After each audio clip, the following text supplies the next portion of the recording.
গেলেন যে কিভাবে ইনসিডেন্ট আসছে, ইনসিডেন্টের ফলো আপ কি। এখন ইনসিডেন্টকে আটকানোর বিষয়ে আরেকটু কথাবার্তা বলবেন বাংলালিংকের মেজর অবসরপ্রাপ্ত মাইনুল। উনি কথা বলবেন জিরো ট্রাস্ট অ্যাক্সেস নিয়ে। আমি মাইনুল, অ্যাকচুয়ালি আমি অনেকদিনই দেশের বাইরে ছিলাম, তো অনেকের সাথে আমি চিনি না, মানে বাংলাদেশ একটা ইন্ডাস্ট্রির সাথে খুব বেশি কানেক্টেড না, তো ওইটা পূরণ করার জন্য এখানে আসা। আর একটা হচ্ছে আমার যে এক্সপিরিয়েন্স সেটা শেয়ার করা, আর হচ্ছে এই যে কিছু এক্সপার্ট লোকের কথাবার্তা শোনা, তাসকিনদা অন্যান্য যারা বলছে, তো এইটার মধ্যে মেইন এক্সপেকটেশন। আর আপনাদের কাছে থেকেও কিছু জিনিস শেখা, যে আসলে আমি যেটা জানি ঠিক কিনা বা বেটার কিছু করা যায় কিনা। আর আমার আজকের যে টপিকস যে জিরো ট্রাস্ট সিকিউরিটি বাংলাদেশের ডিজিটাল ফিউচার, অ্যাকচুয়ালি এই টপিকস আমার সিলেক্ট করা না, এটাও আমি এআই দিয়ে করছি। তো এইটাই জাস্ট ইনিশিয়েট করি যে আমি আসলে কাজটা কীভাবে করছি। আমাকে জোয়ার ভাই প্রথম থ্যাঙ্কস জানাই, জোয়ার ভাই এবং তানিম ভাইকে একটা সুন্দর প্রোগ্রাম ম্যানেজ করার জন্য। জিরো ট্রাস্টটা আমাকে প্রায়, আমি যদি বলি যে 90% কভার করে যায়, ঠিক আছে। তো জিরো ট্রাস্ট কীভাবে কভার করে ওটাতে আমি যাবো।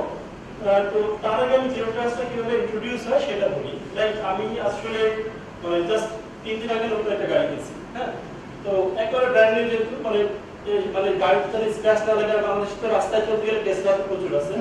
তো আমার মতো যাদের ড্রাইভার নেই, আমার ড্রাইভার রাখার সামর্থ্য নেই, তো আমি নিজে কি করি, যে নিজে যেটা ড্রাইভ করতেছি, হ্যাঁ, যাতে ড্রাইভার টাকাটা বাঁচে, নিজের টাকাটা মানে খাওয়ার টাকাটা হয়ে যায়। তো এই প্রসপেক্টাস থেকে এই গাড়ি নিয়ে আমি আজকে এখানে আসছি। তো আমি যদি চিন্তা করি যে এই গাড়িটা নিয়ে আমি যে রাস্তায় বেরোবো, কিভাবে, মানে আমি কি সবাইকে ট্রাস্ট করবো নাকি ট্রাস্ট করবো না, আমি একমাত্র গাড়ি নিয়ে বাইরে বের করবো যদি আমি জিরো ট্রাস্টের মাথায়, তাহলেই বাংলাদেশে গাড়ি টোটালি ড্রাইভ করা সম্ভব। এবার আমি যদি বলি যে এই জিরো ট্রাস্টের কারণে অসম্মানিত হয় লোকজন, মানে আরেকজনকে আমি ট্রাস্ট করছেন, দেখতে খারাপ জিনিস।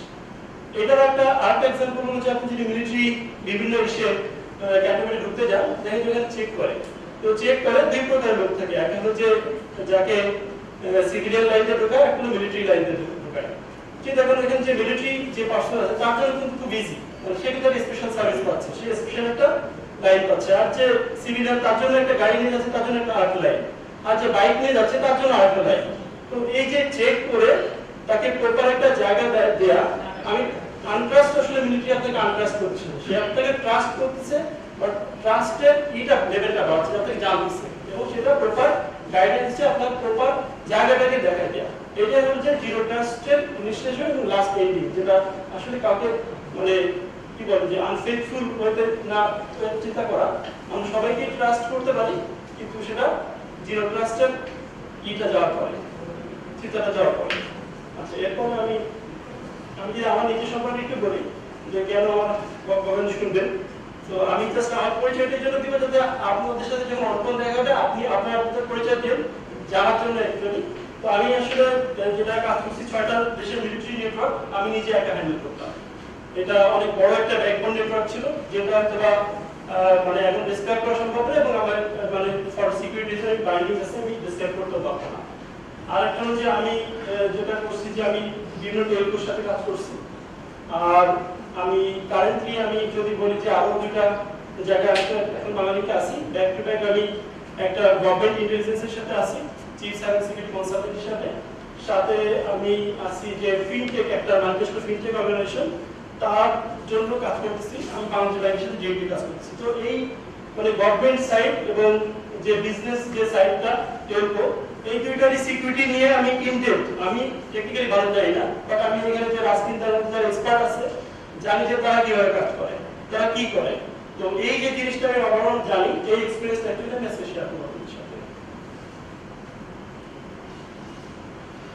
আচ্ছা, জিরো ট্রাস্ট, অ্যাকচুয়ালি জিরো ট্রাস্টটা মেইন জিনিস হলো মাইন্ডসেট।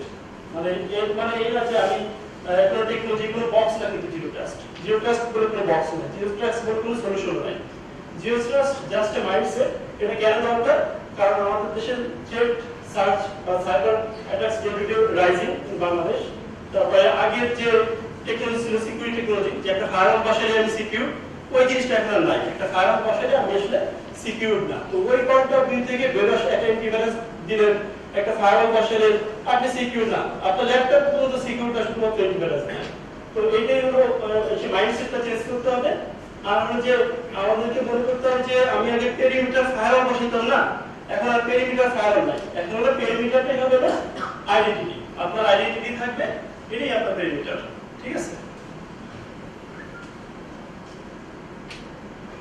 আচ্ছা, এখানে যেটা আছে যে বাংলাদেশের ডিজিটাল সিকিউরিটি ইম্প্যাক্ট মানে যে প্রবলেমগুলো যেগুলো হচ্ছে লাইক এক্সপ্যান্ডিং অ্যাটাক সারফেস, কিভাবে এক্সপ্যান্ড হচ্ছে, কারণ ব্যাংকিং, টেলিকম প্রত্যেকটা জায়গায়, ফিনটেক প্রত্যেকটা জায়গায় ডিজিটালাইজেশন হচ্ছে। তো এটার কারণে আমাদের সিকিউরিটি যে ভালনারেবিলিটিগুলো বাড়ছে। চ্যালেঞ্জ পেরিমিটার, লাইক আমরা আগে কাজ করতাম কি শুধুমাত্র অফিসে যে কাজ করতাম, এখন আমাদের বাসায় বসে হোম অফিসও করতে হয়। তো হোম অফিস করতে গেলে তো আসলে আমি হোম অফিস যখন করি, আমি মাইনুল নাকি আমার জায়গায় আরেকজন লোক ভিপিএন দিয়ে ঢুকে আসলে সিস্টেমগুলো অ্যাক্সেস করতেছে, এই পার্থক্যটা কে করবে? ইভেন আমার যদি লাইক আপনি মাল্টিফ্যাক্টর অথেন্টিকেশন করবেন, আমি ভিপিএন করলাম মাল্টিফ্যাক্টর অথেন্টিকেশন দিয়ে, এরপর আমি আমার সার্ভারে অ্যাক্সেস করলাম বা রাউটারে অ্যাক্সেস করলাম, এরপর যে আমি ওইখানে মাইনুল কেউ একজন আমাকে আটকা রাখিনি, মানে কেউ আমাকে মানে মাথায় গান ধরে আমার এই কাজটা করতেছে না, সেই কনসিডারটা কিভাবে দিবেন? তো সেটাই হলো জিরো ট্রাস্ট। অ্যাকচুয়ালি আমি মাইনুল ঢুকলেও যেন আপনি ট্রাস্ট না করেন, সেই পর্যায়ে সিকিউরিটি আপনাকে এনশিওর করতে হবে। এবং আমাদের ডেভিডে যেটা হচ্ছে যে ইনক্রিজিং কমপ্লায়েন্স, কারণ কি আমাদের বিভিন্ন কমপ্লায়েন্স রেগুলেটর যে সিকিউরিটি বাড়তেছে গভর্নমেন্ট থেকে, লাইক থেকে মানে বিটিআরসি থেকে টেলিকপারেটরগুলোকে অনেকগুলো রুল দেওয়া হয়েছে যে একটা যে কাস্টমারের ইনফরমেশন যেন লিক না হয়, এবং সেটার জন্য যে পরিমাণ টাকা দিতে হবে সেটা আমার কাছে আমাদের পুরো অর্গানাইজেশনের স্যালারি চলে যায় যদি একটা কাস্টমারের ইনফরমেশন লিক হয়। তো এই যে স্ট্রিক্ট বাইন্ডিংসগুলো আসছে, সেটার জন্য আসলে আমাদের জিনিসটা important. Then identity is the important, আগে বলছি আমি। আচ্ছা, এই স্লাইডের ব্যাপারে আমি একটু মানে বলতে ভুলে গেছি, সেটা হচ্ছে আমাদের যে জোবাইর ভাই যখন ফোন দিল যে মাইনুল একটা সেই স্লাইড তৈরি করে আপনার এখানে দিতে হবে, জমা দিতে হবে। তো স্লাইডটা মানে দেশ মানে পৃথিবী কত আগে গেছে, আমি নিজেও আসলে ফার্স্ট টাইম এই জিনিসটা, আমি নিজেও দেখতেছি কি কি লেখা আছে, তারপর দেখে দেখে পড়তেছি দেখছি। এটা উদ্দেশ্য হলো যে প্রথমে কি করছি, আমি চ্যাট জিপিটিতে দিছি। এই যে একটু আগে কে যেন রাসমিন্দারে জিজ্ঞেস করলো না যে এই যে আমি মানে বাইরে যে কেউ মানে কি বুক যেন বলে প্লেবুক, হ্যাঁ প্লেবুক কিভাবে বানাবো, এটা জাস্ট আপনি চ্যাট জিপিটিতে জিজ্ঞেস করবেন, চ্যাট জিপিটি সুন্দর একটা জিনিস বানাবে আপনাকে। তো আমি কি করছি, আসলে এই যে জিনিসটা দেখাচ্ছি এই পুরোটা আমি চ্যাট জিপিটিতে জিজ্ঞেস করছি যে আমার জুয়েলদের মধ্যে একজন ভাই আমার বলছে যে আমার যে জিরো ট্রাস্ট করতে হবে, জিরো ট্রাস্টে কি দেখাবো আমি তো বুঝতেছি না, এমন কিছু দেখাও যা লোকজন দেখলে যেন বুঝে যে না আমি আসলে পজিশন অনুযায়ী ভালো জিনিস করতেছি। ঠিক আছে? তো ওই চ্যাট জিপিটি কি করছে, একটা সুন্দর স্ক্রিপ্ট বানাইছে, তারপরে আমি না এটা তো বানাইছো কিন্তু আমি এটা গামাতে নিয়ে যাই দিব, গামাতে সুন্দর করে বানাই দিতে পারে, স্ক্রিপ্টটা সেভাবে রাইট করে দাও। তো ওটা আবার আমাকে স্ক্রিপ্টটা এত সুন্দর করে রাইট করে দিছে যে এটা আমি গামাতে নিয়ে যেতে পারবো, লিখে দিছে তুমি এই স্ক্রিপ্টে গামাতে নিয়ে যাও, গামাতে আমি স্লাইড বানাই দিবে। এরপর আমি গামাতে দিছি, এখন দেখেন আমি যেটা দেখাচ্ছি গামার মতো। ঠিক আছে? তার মানে আমরা যে আপনাদের যে কোশ্চেনগুলো আগে করবেন অথবা আজকে অথবা অন্যদের যে প্রশ্নগুলো করলেন, এই সেম প্রশ্নটা আপনারা ট্রাই করবেন চ্যাট জিপিটিতে করা অথবা ডিপসিকে করা, অনেক এআই টুলস আছে এবং আপনি আনসারগুলো পেয়ে যাবেন। কিন্তু অ্যাকচুয়ালি আনসার পাওয়াটা বিষয় না, বিষয় হচ্ছে আপনি as a human being what you are thinking about controlling your system. ঠিক আছে? আপনি মানে লাইক আমি একটা নেটওয়ার্ক অ্যাডমিন, আমি যে আমার ডিভাইসগুলো বসাইছি, আমার টিম যে কাজ করতেছে এখানে কতটুকু কন্ট্রোল আছে, যেটা আমাদের আজকে বলছে যে আমাদের টেকনোলজিগুলোকে আমি কতটুকু জানি, আমি যেগুলো ডেভেলপ আছে আমার নেটওয়ার্কে আমি খুবই সুপার হিউম্যান, আমাকে সিটিও খুবই পছন্দ করে, আমার চাকরি দিচ্ছে, আমার ভালো পজিশন দিচ্ছে, কিন্তু আমি যদি আমার নেটওয়ার্কে এভরি ডিটেইলস না জানি কোনো একটা ইনসিডেন্ট হলে মিটিগেট করতে পারবো না। তো এই জিনিসগুলো আসলে জানাটা খুব জরুরি, মানে আপনি নিজের কাজগুলো জানেন, এই এআই বা অন্য টুলস আপনাকে জাস্ট হেল্প করবে, গাইড করবে। আচ্ছা, এখানে হচ্ছে নেভার ট্রাস্ট অলওয়েজ ভেরিফাই, সেটা হচ্ছে আমাদের ভেরিফাই করা উচিত প্রত্যেকটা জিনিস, authenticate authorize all users and devices always and least privilege access, মানে হচ্ছে আপনি কাউকে অ্যাক্সেস দিবেন, এটা শুধুমাত্র অ্যাক্সেস দিবেন যে সে একটা কোনো একটা সার্ভারকে অ্যাক্সেস দিলেন বা একটা পোর্টকে অ্যাক্সেস দিলেন, আপনি এটাও দিবেন যে কত টাইমের জন্য দিবেন। লাইক একটা সিস্টেম অ্যাডমিনিস্ট্রেটর তার বিভিন্ন ডিভাইসের দিকে কনফিগার করতে হয়, ইভেন আপনি ওইটাও চেক করবেন যে ওই সিস্টেম অ্যাডমিনিস্ট্রেটর কি রাতে কাজ করতে হয় না দিনে কাজ করতে হয়, এই অ্যানালিসিসটা কি আপনি করবেন না, একটা ইউপিএ টুলস আছে, অনেক ধরনের টুলস আছে, এগুলো করবে। বাট আপনার মাইন্ডসেট রাখতে হবে, আপনার মাইন্ডসেট তৈরি করেন যে আপনি জিরো ট্রাস্ট, আপনি সিস্টেম অ্যাডমিনিস্ট্রেটরও আপনি আপনি ট্রাস্ট করেন না, আপনি কাউকে ট্রাস্ট করেন না, দেন অ্যাজিউম দিস, আপনার নেটওয়ার্কে আপনি সবসময় মনে করবেন যে আপনি ব্রিচ হয়ে গেছেন, আপনি ব্রিচ হয়ে যাবেন। আপনি যারা নতুন অ্যাকাউন্ট করতেছেন, আপনি যে ল্যাপটপটা ইউজ করতেছেন, ইভেন এই ল্যাপটপটাও হয়তো কম্প্রোমাইজড, আপনি যেভাবে চিন্তা করেন। কারণ আপনি যে সার্ভিস অ্যাক্সেস করতেছেন, আপনি আপনার ল্যাপটপ সম্পর্কে কতটুকু জানেন। আমার সিটিও একটা পাসওয়ার্ড চুরি হয়ে গেছিল, সিটিও আমাকে বলছিল তার ল্যাপটপে পাসওয়ার্ডটা ছিল, আর কোথাও এই পাসওয়ার্ডটা নেই, অথচ এই পাসওয়ার্ডটা চুরি হয়ে গেছে। সিটিও নিজের পাসওয়ার্ডটা ইউজ করে এবং সিটিও ল্যাপটপ ছাড়া কোথাও নেই, তাহলে ওই ল্যাপটপ সিটিও ছাড়া কেউ ইউজ করে না, তাহলে ওই ল্যাপটপের পাসওয়ার্ডটা চুরি হয়ে গেল, তার মানে কি আমার নিজের ডিভাইসেও নিজের কন্ট্রোল নেই। তো এই মাইন্ডসেটটা আমাদের থাকতে হবে। এরপর যে জিরো ট্রাস্ট আমরা কিভাবে কোর পিলারস গুলো যদি আমি তাকাই, তাহলে আমি বলবো যে আইডেন্টিটি যেটা, সেটা আপনি কিভাবে করতে পারেন, এমএফএ করতে পারেন, এসএসও করতে পারেন, ট্যাম ডিপ্লয় করতে পারেন, মানে এগুলো সবই দেখেন আমাকে ওই যে চ্যাটজিপিটি বানাচ্ছে অ্যাকচুয়ালি। তো এই চ্যাটজিপিটি যেটা বানাচ্ছে এটা ওয়ার্ল্ড ক্লাস জিনিস বানাচ্ছে। যদি আপনার কারো মতবাদ থাকে যে না things can be better than this, তাহলে আপনি আমাদেরকে বলতে পারেন, ঠিক আছে, then I will also improve myself.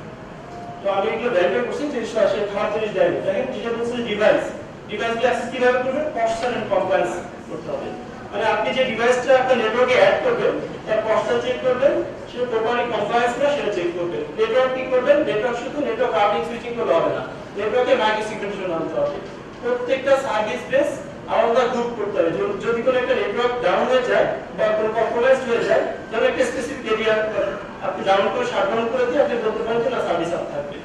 তো আপনার অ্যাপ্লিকেশনের জন্য এপিআই এবং অ্যাপ অথেন্টিকেশন আপনাকে এনাবল করতে হবে, ডাটার জন্য এনক্রিপশন ডিএলপি এনশিওর করতে হবে, এবং ভিজিবিলিটি এবং অ্যানালাইসিসের জন্য যেটা হচ্ছে সিম আর ইউইভি, যেটা সবচেয়ে ইম্পর্টেন্ট, যেটা হচ্ছে কন্টিনিউয়াসলি মনিটরিং রাখতে হবে। এরপর integration zero trust plus identity. আপনি ইন্টিগ্রেশন কিভাবে করবেন, ইউজার অথেন্টিকেটেড কিনা সেটা দেখবেন, এবং ভেরিফিকেশন হবে, ডিভাইস ভ্যালিডেট করবেন কনস্ট্যান্ট কমপ্লায়েন্সের জন্য, অ্যাক্সেস গ্র্যান্টেড শুধু লিস্ট প্রিভিলেজড অ্যাক্সেস, মানে যেটা বলেন যে খুবই টাইম স্পেসিফিক ওয়েতে চিন্তা করবেন, বিহেভিয়ার মনিটর করবেন কন্টিনিউয়াসলি এবং অ্যানোমালি ডিটেক্ট করবেন এবং রিস্ক রেসপন্স করবেন। রিস্ক রেসপন্সের জন্য যেটা হচ্ছে ইনসিডেন্ট ম্যানেজার হিসেবে যেটা চিন্তা করবো যে আপনাদের অ্যাক্সেস অ্যাডজাস্ট করতে হবে কন্টিনিউয়াসলি, এবং যদি আপনার মনে হয় যে কোনো রিস্ক কিছু আছে সেটাকে রিমুভ করতে হবে।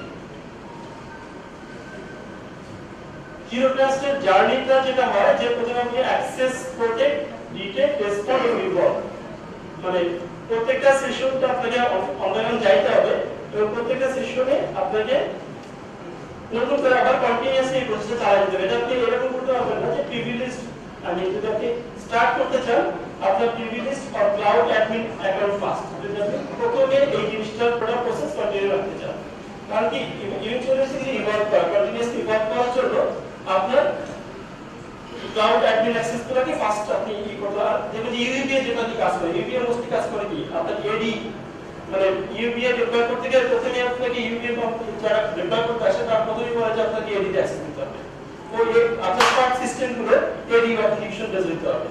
এই যে কথাগুলো বলে বিকজ অফ তার মেইন ফোকাস থাকে যে তার ইউজার অ্যাক্সেস গুলোকে মনিটরিং করা।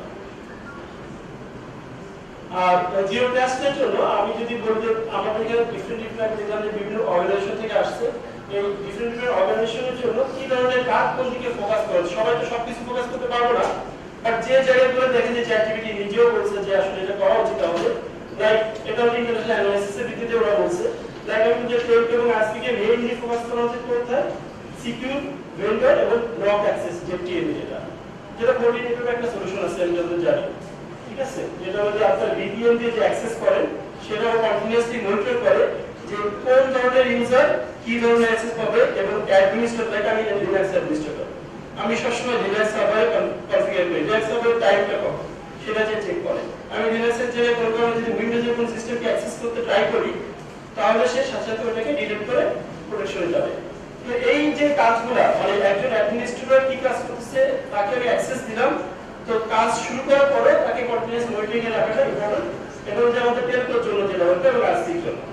আর ব্যাংকিং এবং ফিনটেকের জন্য যেটা হচ্ছে behaviour biometric for customer review, কারণ ওইখানে ব্যাংকিং সেক্টরে মেইন ফোকাস থাকে কি যে আমাদের যে ব্যাংকিং যে কাস্টমার গুলো আছে তাদের ফিনান্সিয়াল ট্রানজাকশন বাইরে যেন কম্প্রোমাইজ না হয়, বাইরে যেন কোনো কাস্টমার তার টাকা না হারায়, তো সেটা মেইন জিনিসটা হচ্ছে এমএফএ যেটা এটা করতে পারে, আর যে গভর্নমেন্ট এন্ড এন্টারপ্রাইজের জন্য যেটা protect hybrid cloud and system data, যেটা থাকে হচ্ছে মানে গভর্নমেন্ট যেটা যে আপনি যদি বিটিআর বিআরটি এর সমস্ত প্রায় সার্ভিস হ্যাক হয় এবং সেখান থেকে সব ডাটা চলে যায়, বা ইলেকশন কমিশনের সার্ভিস হ্যাক হয় সেখান থেকে যে আমাদের যে ফিঙ্গারপ্রিন্ট যেগুলো সবগুলো চলে যাচ্ছে।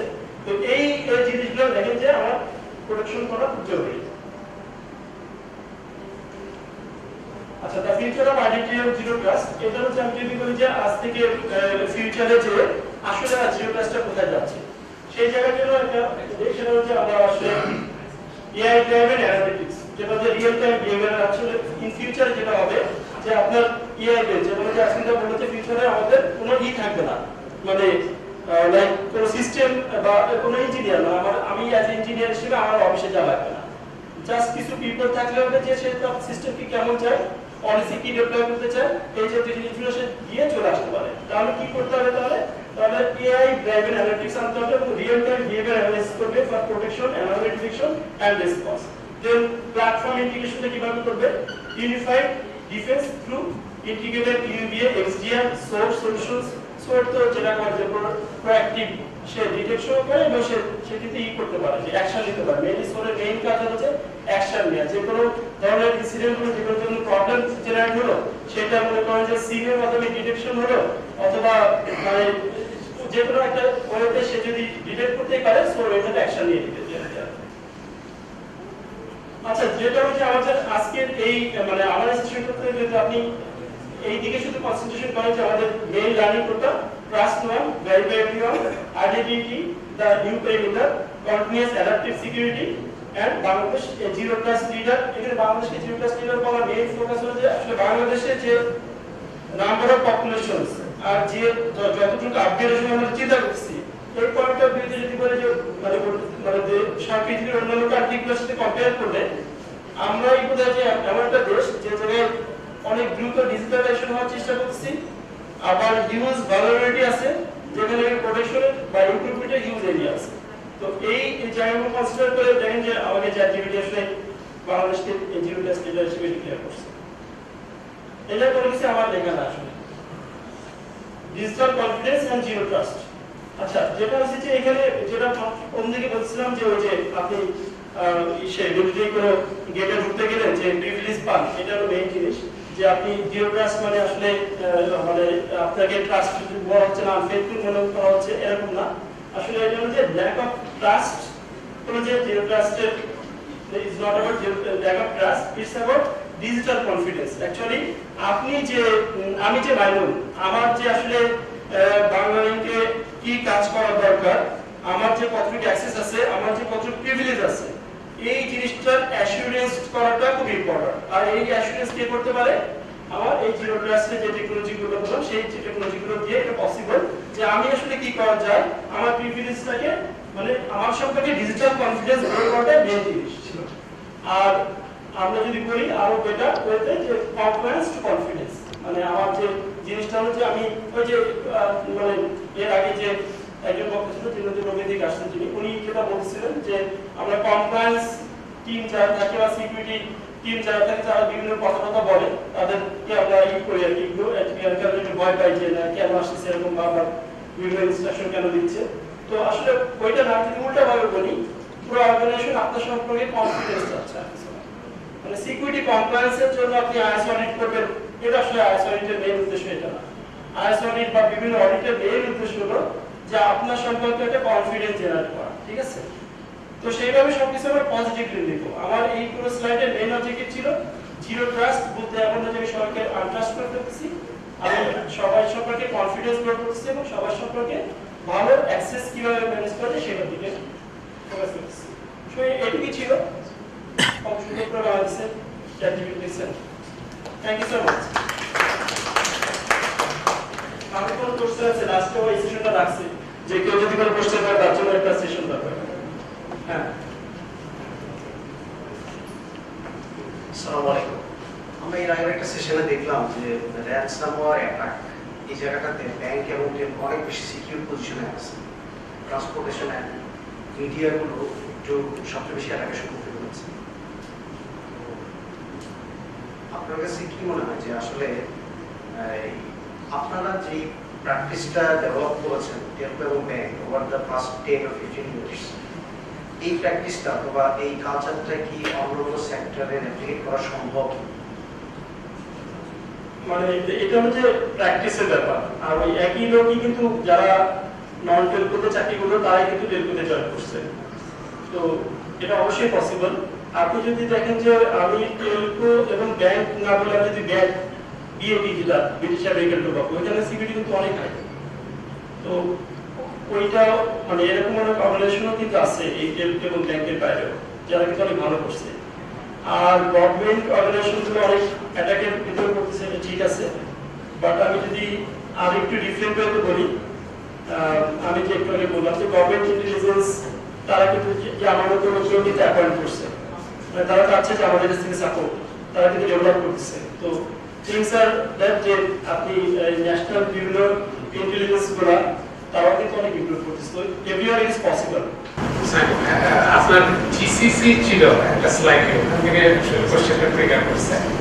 সো ধরেন কমিউনিটি অ্যাপ্রোচ, যেমন বাংলাদেশ খুব রিসেন্টলি ডিজিটাল ব্যাংক বা কমিউনিটি ব্যাংক কনসেপ্ট আছে। সো কমিউনিটি নেটওয়ার্ক, কমিউনিটি অ্যাপ্রোচগুলো, মাল্টি নেট অ্যাপ্রোচগুলোতে তো মাল্টিপল অর্গানাইজেশন, মাল্টিপল অথরিটি অথবা রেগুলেটর, তারপরে হচ্ছে একটা অপারেশন টিম, এই মাল্টিপল লেয়ারে ফর এক্সাম্পল জিসিসিটা একটা এক্সাম্পল হতে পারে, সেজন্য জিজ্ঞেস করছি যে এরকম মাল্টিপল লেয়ার, মাল্টিপল রেগুলেটর কিন্তু একটা সিঙ্গেল অপারেশন টিম কিভাবে করে জিরো ট্রাস্ট এনশিওর করে, বা তাদের ভিতরে কি ইন্টারনালি কনফ্লিক্টিং সিচুয়েশন থাকার কথা, এইটা কিভাবে করে, পলিসিটা বুঝতে চাচ্ছি। Thank you so much for that question. এটা অবশ্যই ইম্পর্টেন্ট একটা কোশ্চেন ছিল। বাট আমি যদি সবার আগে দেখি যে জিসিসি মানে গালফ রিজিয়নের আন্ডারে যে কান্ট্রিগুলো, ওদের একটা সিঙ্গেল ইন্টারেস্ট আছে। কিন্তু মানে আপনার ইন্টারেস্ট যদি সিঙ্গেল হয় তাহলে এই মানে উদ্যোগটা সিঙ্গেল হয়ে যায়, বুঝছেন? তো সিঙ্গেল ইন্টারেস্টটা কি?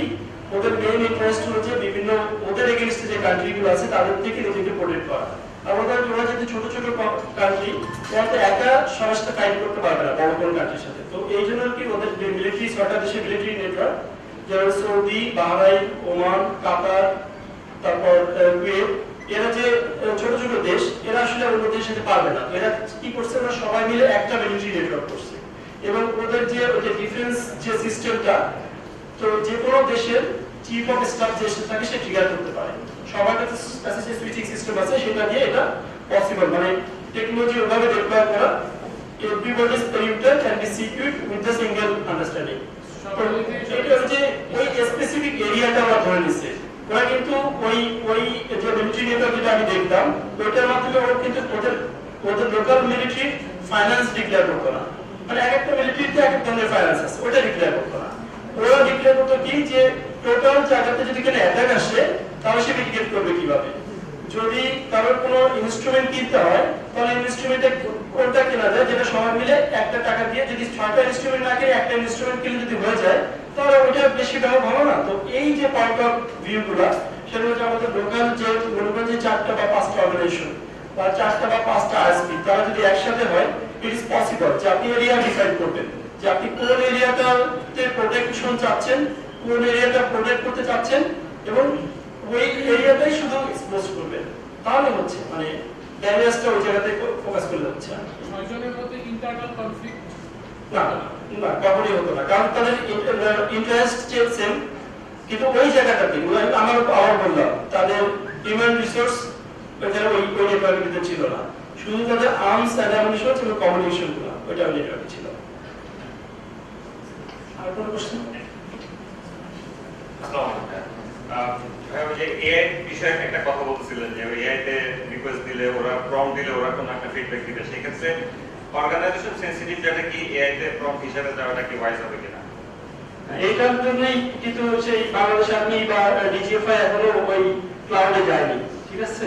অনেক কিছু আছে যেটা হচ্ছে এখনো 100% ক্লিয়ার না, বাট ওরা এগ্রি করে, কিছু কন্ট্রাক্ট আছে, এটা করা যায়, ইট ইজ পসিবল যে আপনি আপনার ডাটা কতটুকু ক্লাউডে দিবেন, কতটুকু ক্লাউডে দিবেন না, এটা ভ্যারিয়াস করা যায়।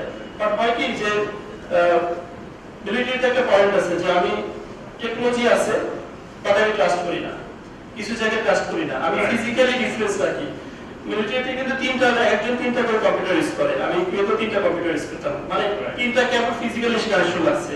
একটা হলো ইন্টারনেট এক্সপোজড, যেটা আমি ইন্টারনেট ইউজ করতে পারি, আরটা হলো ওই দেশের যে নেটওয়ার্ক সেটার সাথে কানেক্টেড, আর একটা কম্পিউটার ছিল ওই যে 6টা দেশের যে মিলিটারি নেটওয়ার্ক সেটা কানেক্টেড। তার মানে 3টা ডিফারেন্ট। তো এটা দেখার উদ্দেশ্য হচ্ছে আপনি টেকনোলজিক্যালি এটা কিন্তু দরকার নাই, টেকনোলজিক্যালি কি করে মেক সেপারেট, লাইক ক্লাউডে ডাটা যাবে না, এটা কিন্তু পাওয়া যায়, মানে এর কাছ থেকে ডাটা নেওয়া যায়। ডিপসিক কিন্তু এভাবে কন্ট্যাক্ট করে, ওই অ্যারাউন্ড আছে, আপনি মানে রাইট ডাউন করতে পারেন যে আপনার ডাটা ওটা এক্সপোজ হবে না বা কতটুকু হবে, এই যে কন্ট্যাক্ট করতে পারেন। বাট ইভেন্চুয়ালি ওটা ডিপেন্ড করছে আপনি কত ট্রাস্ট করেন কতটুকু। ব্রিজ তো হইতেই পারে, আজকে না ব্রিজের ওই অ্যারাউন্ডে দেখা দেবে। আর কোন কোশ্চেন? আচ্ছা, আপনারা কোশ্চেন করতেছেন কিন্তু আপনাদের কিন্তু আমি চিনতেছি না, তো কোশ্চেন করার সাথে একটু বলেন, পরিচয় দেন, তাহলে আমি চিনে যাই। বুঝছেন, আমার উদ্দেশ্য এখানে আসে কিন্তু আপনাদেরকে চেনা, মানে এখানে জানানোর উদ্দেশ্য না, জানার উদ্দেশ্য আমার। আমি Sakib Hossain, chief executive officer ব্যাংকেসো। আমার কোশ্চেনটা হচ্ছে পলিসি ম্যানেজমেন্ট এবং কন্ট্রোলিং সিস্টেমগুলো রাখা হয় বিশ্বাসের জন্য। তো আমরা যখন হচ্ছে জিরো ট্রাস্ট ডিপ্লয় করছি, সেক্ষেত্রে একটা ভাই জিজ্ঞেস করলেন যে আসলে আমাদের ডিপ্লয়মেন্টের ক্ষেত্রে বেসিক্যালি জিরো ট্রাস্ট যদি ইমপ্লিমেন্ট করাও হয়, সেক্ষেত্রেও তো বেসিক্যালি আমাদের ট্রাস্ট ইস্যুগুলো আলটিমেটলি সলিউশন হচ্ছে না। তো আমার যে কোশ্চেনটা সেটা হচ্ছে জিরো ট্রাস্টকে আলটিমেট কোনো সলিউশন হতে পারে কি? জিরো ট্রাস্ট আবারও বলছি, প্রথম থেকে বারবার বলছি, জিরো ট্রাস্ট মাইন্ডসেট। আপনার মাইন্ডসেট করতে হবে জিরো ট্রাস্ট। আপনি ট্রাস্টই করেন না, তাহলে আপনার কে বলবে যে আপনি কম্প্রোমাইজ? আপনি তো কম্প্রোমাইজ হবেনই না। আপনি তো ওই জায়গায় এখন পর্যন্ত যত কথা আসছে একটাই ওয়ে অ্যারাউন্ড এই সমস্ত অ্যাটাক থেকে বাঁচার, জিরো ট্রাস্ট। তো জিরো ট্রাস্ট হচ্ছে মাইন্ডসেট। আমি ট্রাস্টই করি না যে আমি কি করতেছি বা আমি কোথায় অ্যাক্সেস নিতে যাচ্ছি, ঠিক আছে? ওই মাইন্ডসেট থেকে আপনি পরে নিজেকে ব্যাকআপ করতে পারবেন। হ্যাঁ, এরকম তো হবে, কম্প্রোমাইজ আপনার ব্রিচ হয়ে যাবে, আপনার নেটওয়ার্ক ডাউন হয়ে যাবে, র্যানসামওয়্যার হবে, অ্যাটাক হবে, কিন্তু আপনার মিটিগেশন অ্যারাউন্ড থাকবে, আপনার ব্যাকআপ থাকবে, আপনার ডিআর থাকবে। That's why DR, that's why backup. সবকিছু ডিআর এ রাখার দরকার নেই, সবকিছু ব্যাকআপ করার দরকার নেই। যেটা ডিআর এ রাখলে, মানে ডিআর তো আসলে ডিজাস্টারের জন্য। তো ডিজাস্টারের প্রসপেক্টাস কখন লাগবে? আপনার বিজনেস এলআইসি যে ব্যয়টা বললো, যে প্রফিট যে ব্যয়টা নিচেটা বললো যে আপনার ডিজাস্টার মানে চিন্তা করতে হবে কোন সার্ভিসটা আপনি ডিআর রাখতে চান। তো এই কনসিডারেশনগুলো আমার পরে আপনি ডিসিশন নেবেন, ঠিক আছে? ঠিক আছে, থ্যাংক ইউ। ধন্যবাদ মিস্টার মাইমুন থেকে তার প্রেজেন্টেশনের জন্য। আমি এই মুহূর্তে অনুরোধ জানাচ্ছি আমাদের অর্গানাইজেশন প্রেসিডেন্ট জুবায়ের ভাই এবং তারিক ভাইকে মঞ্চে আসার জন্য। আর আপনারা আমার সাথে সবাই লিঙ্ক দিয়ে কানেক্টেড হবেন, বুঝছেন? আমি আসলে সবার সাথে কানেক্টেড হতে খুব পছন্দ করি। মেসেজ দিন, আমার নাম সার্চ দিয়ে পেয়ে যাবেন।